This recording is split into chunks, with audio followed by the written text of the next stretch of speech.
১৯৭৯ সালের ইসলামী বিপ্লব শুধু একটি সরকার পতনের ঘটনা ছিল না, এটি ছিল রাষ্ট্রচিন্তার এক মৌলিক রূপান্তর।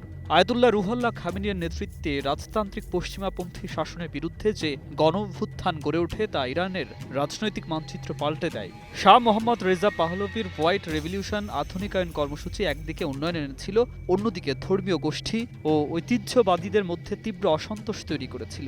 নির্বাসন থেকে খামেনির পাঠানো অডিও বার্তা ও বিপ্লবী ভাষণ ধীরে ধীরে রাজপথকে সংগঠিত করে। অবশেষে গণভোটের মাধ্যমে রাজতন্ত্র বিলুপ্ত হয় এবং জন্ম নেয় ইসলামী প্রজাতন্ত্র, যেখানে সর্বোচ্চ রাজনৈতিক কর্তৃত্ব সংবিধানসম্মতভাবে ধর্মীয় নেতার হাতে ন্যস্ত হয়।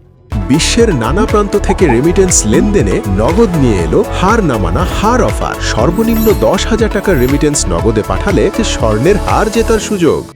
বিপ্লবের পরপরই যুক্তরাষ্ট্রের সঙ্গে সম্পর্ক চরম বৈরিতায় রূপ নেয়। ১৯৭৯ সালের নভেম্বরে তেহরানে মার্কিন দূতাবাস দখল এবং ৪৪৪ দিন জিম্মি সংকট শুধু কূটনৈতিক সম্পর্ক ছিন্ন করেনি, এটি ইরান যুক্তরাষ্ট্র সম্পর্ককে স্থায়ী অবিশ্বাসের পথে ঠেলে দেয়। ওয়াশিংটন প্রথম দফা অর্থনৈতিক নিষেধাজ্ঞা আরোপ করে, যা পরবর্তী দশকগুলোতে ক্রমশ কঠোর হয়।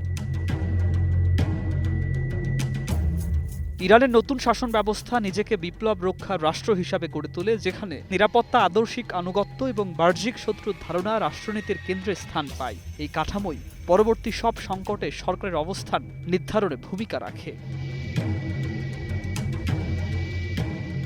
১৯৮০ সালে সাদ্দাম হোসেনের নেতৃত্বে ইরাকের আক্রমণ ইরানকে এক দীর্ঘ ৮ বছরের রক্তক্ষয়ী যুদ্ধে নিমজ্জিত করে। বিপ্লব পরবর্তী দুর্বল অর্থনীতি, অস্থিতিশীল সামরিক কাঠামোর মাঝেই ইরানকে টিকে থাকতে হয়।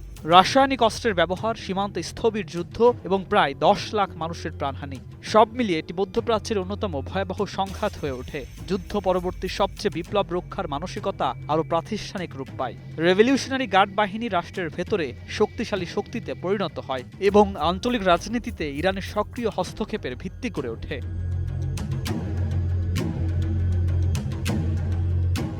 ১৯৮৯ সালে খামেনির মৃত্যুর পর আয়াতুল্লাহ আলী খামেনি সর্বোচ্চ নেতা নির্বাচিত হন। তার আমলে ইরান একদিকে অর্থনৈতিক পুনর্গঠন ও রাজনৈতিক পুনর্বিন্যাসে এগোয়, অন্যদিকে আঞ্চলিক প্রভাব বিস্তারে আরও দৃশ্যমান হয়। লেবাননে হিজবুল্লাহর সমর্থন, ইরাক ও সিরিয়ায় শিয়া গোষ্ঠীগুলোর পাশে দাঁড়ানো এবং পারমাণবিক কর্মসূচি জোরদার করা এর অংশ।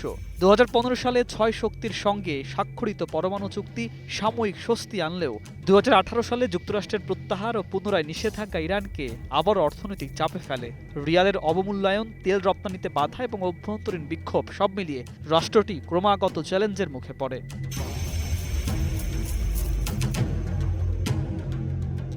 ২০২০ সালে কুদুস বাহিনীর প্রধান কাশেম সুলাইমানি নিহত হওয়ার পর থেকে উত্তেজনা নতুন মাত্রা পায়, যা ২০২৪ থেকে ২০২৬ সময়কালে সরাসরি সামরিক সংঘাতে রূপ নেয়।